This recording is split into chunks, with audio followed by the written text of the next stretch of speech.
This is legal सलोनी। इस video में हम लोग समझने वाले हैं कि कैसे कैसे आपको ड्राफ्टिंग करना है पटना हाई कोर्ट में। जी हाँ, पटना हाई कोर्ट में जो ओरिजिनल रिट ज्यूरिसडिक्शन होता है, यानी कि आपका जो रिट होगा उसको कैसे ड्राफ्ट करना है, उसको कैसे लिखना है, उसमें क्या क्या पॉइंट्स होते हैं, कौन कौन से पॉइंट्स या कौन कौन से चीज़ें हैं जो कि सभी रिट में फॉलो की जाती हैं, मतलब रिपीटेड होते हैं, वो सारी चीज़ों को आप समझेंगे। क्योंकि फैक्ट जो है वो तो चेंज होते रहता है, केस टू केस वैरी करता है, लेकिन जो फॉर्मेट है, जो पैटर्न है, वो तो सेम ही होता है।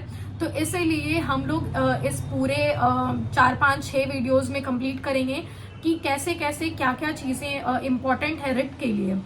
तो इस वीडियो से आपको बहुत ज़्यादा चीज़ सीखने के लिए मिलेगा, तो इस वीडियो को कंप्लीट देखना, और अगर पसंद आए तो कमेंट में ज़रूर बताना, क्योंकि यही मोटिवेशन का काम करेगा आगे के वीडियोस को अपलोड करने के लिए।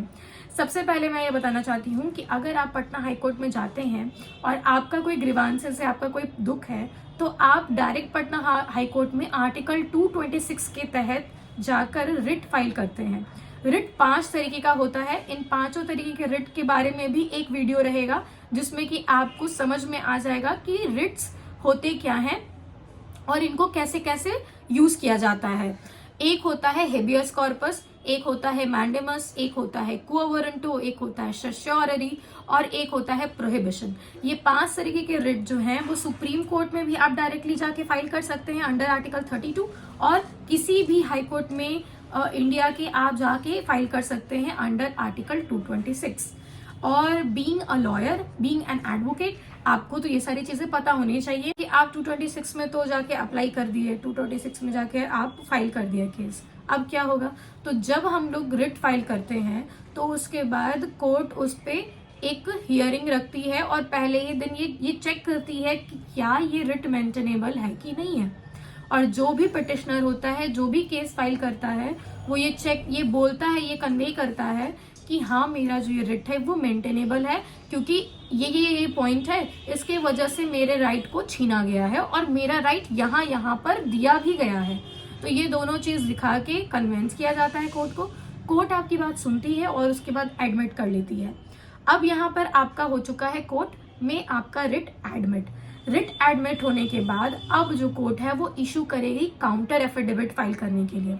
यानी कि सिर्फ आपका बात सुन के तो कुछ होने जाने वाला नहीं है, आपका बात सुन के काम नहीं चलेगा। तो सामने वाली पार्टी को बोला जाएगा, कमांड किया जाएगा कोर्ट की तरफ से कि आप अपना बात रखिए, और इसे ही कहते हैं काउंटर एफिडेविट। क्या कहते हैं? Counter affidavit. काउंटर यानी कि बदले में, और एफिडेविट यानी कि अपनी बात को, अपनी स्टेटमेंट को पक्के तौर पे रखिए कि आप जो भी बोल रहे हैं वो सही है, सच है। ये एफिडेविट है, वर्ड इसका मतलब है डिक्लेयर करना, what ever I am saying is correct. अब यहाँ पे काउंटर एफिडेविट आएगा दूसरी वाली पार्टी पे, that is the respondents. Respondent यहाँ पे कहलाता है दूसरा पार्टी। अब यहाँ पे क्या होता है कि आपने तो रिट फाइल किया, सामने वाली पार्टी ने भी काउंटर एफिडेविट फाइल किया। अब होता क्या है ना कि मोस्ट ऑफ द टाइम जो अदर पार्टी होती है वो स्टेट ही होती है, क्योंकि रिट कभी भी प्राइवेट इंडिविजुअल के खिलाफ नहीं किया जाता है, बट इसके भी बहुत सारे एक्सेप्शंस होते हैं। जब काउंटर एफिडेविट फाइल हुआ तो काउंटर एफिडेविट ज्यादातर यूनिवर्सिटीज, आपके रजिस्ट्रार्स, आपके जो बड़े बड़े अथॉरिटी पे बैठे हुए, पोस्ट पे बैठे हुए गवर्नमेंट एम्प्लॉयज होते हैं, गवर्नमेंट ऑफिसर्स होते हैं, वही लोग जवाब देते हैं। वहां से आ गया आपका काउंटर एफिडेविट। काउंटर एफिडेविट भी जो है वो आने के बाद ऐसा तो नहीं है कि आपको कुछ बोलना नहीं होगा। हो सकता है काउंटर एफिडेविट में वो सारी चीजें लिखी हो जो कि आपको गलत लग रही हो, या आप उसमें कुछ ऐड करना चाहते थे जो उन लोगों ने गलत तरीके से इंटरप्रेट किया, तो फिर आप फाइल करते हैं rejoinder. Yes, that is a reply. यानी कि अब आप उसको बताएंगे कि नहीं जज साहब, इन्होंने जो जवाब दिया है, या इन्होंने जो रिट का जवाब दिया है वो यहाँ पर गलत है, यहाँ पर सही है, और यहाँ मैं कुछ कहना चाहता हूँ। तो ये रिप्लाई होता है, that is known as rejoinder. तो हमें रिट का फॉर्मेट देखना होगा, हमें काउंटर एफिडेविट का फॉर्मेट देखना होगा, हमें रिजॉइंडर का फॉर्मेट देखना होगा। और फिर हम लोग जब रिजॉइंडर फाइल करते हैं तो फिर से मान लीजिए कि उनको कुछ बात कहना हो, या कोई ऐसा सिचुएशन आ जाए कि कुछ चीजें ऐड करनी हो, and if they want to add something, और इधर स्टेटमेंट और इधर evidences either situations which changed after the filing of counter affidavit, whatever that is, on the part of respondent, they will filed under supplementary affidavit. Yes, that is known as supplementary affidavit. यानी supplement करना, complete करने के लिए अब हम एक और affidavit लगा रहे हैं. ये सप्लीमेंट्री एफिडेविट वो लोग भी लगा सकते हैं और हम लोग भी लगा सकते हैं. सप्लीमेंट्री एफिडेविट से हम लोग कुछ चीजों को डिक्लेयर करते हैं जो अभी हुआ है, या कुछ चीजें जो छूट गई हैं वो आप डिक्लेयर करते हैं कोर्ट के सामने. ये हो गया सप्लीमेंट्री एफिडेविट. और यही सब चीज होते होते काफी टाइम भी खींचा जाता है कोई भी केस. अब यहाँ पे सप्लीमेंट्री एफिडेविट फाइल हो गया है, या फिर मान लीजिए कि इधर से भी फाइल हो गया एक सप्लीमेंट्री एफिडेविट. अब किसी भी पार्टी, जो मान लीजिए पिटिशनर में 3 पार्टी थी, एक पार्टी का डेथ हो गया, तो कोई उसको रिप्लेस करेगा, कोई उसको सब्स्टिट्यूट करेगा, तो देन वहां पे वो सब्स्टिट्यूशन पिटिशन फाइल होगा.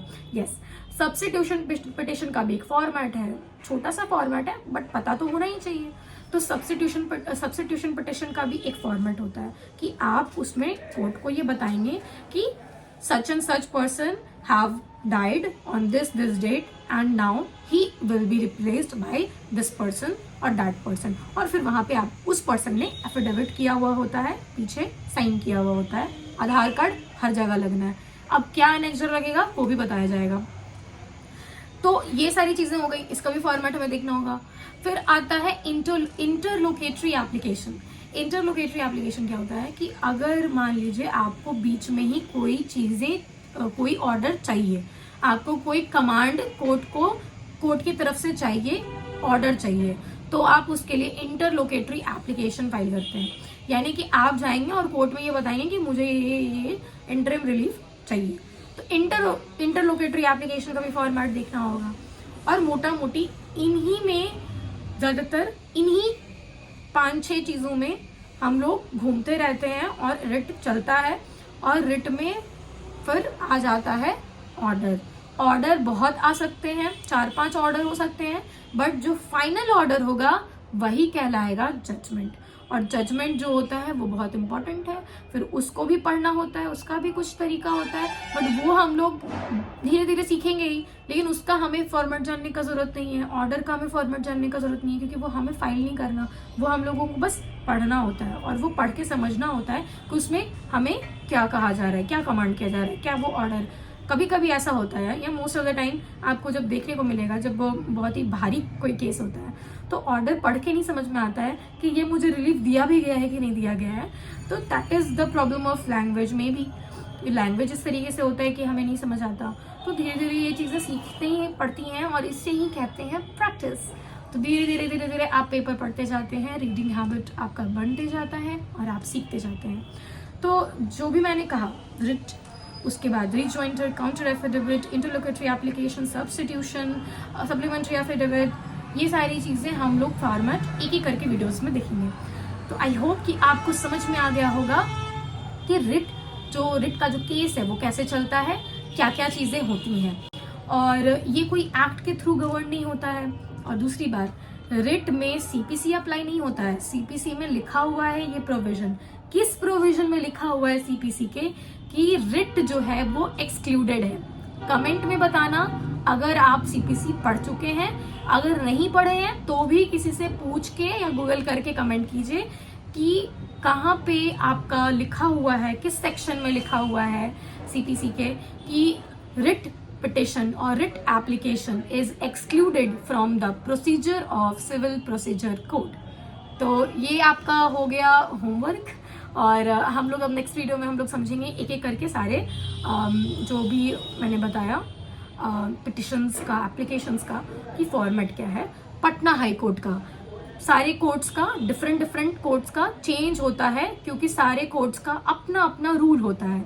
यस, पटना हाई कोर्ट का अपना रूल है. वो अपने रूल के हिसाब से, अपने रूल के हिसाब से सारी चीज़ों को चलाती है कि किस पैटर्न में क्या लिखा होना चाहिए. मेरा होमवर्क ये रहेगा कि मैं अपना जो भी वीडियो बनाऊं वो आपके प्रैक्टिस में आपको हेल्प करे, आपके स्टडी में आपको हेल्प करे. और इसीलिए चलिए इस वीडियो को रैप अप करते हैं. 10 से 12 मिनट का ये मेरा वीडियो रिकॉर्ड हो चुका है और आई थिंक मैंने बहुत पकाया नहीं होगा, बहुत सारी चीज़ें आपको पता चली होंगी. मिलते हैं नेक्स्ट वीडियो में। Thank you so much for watching legal Saloni.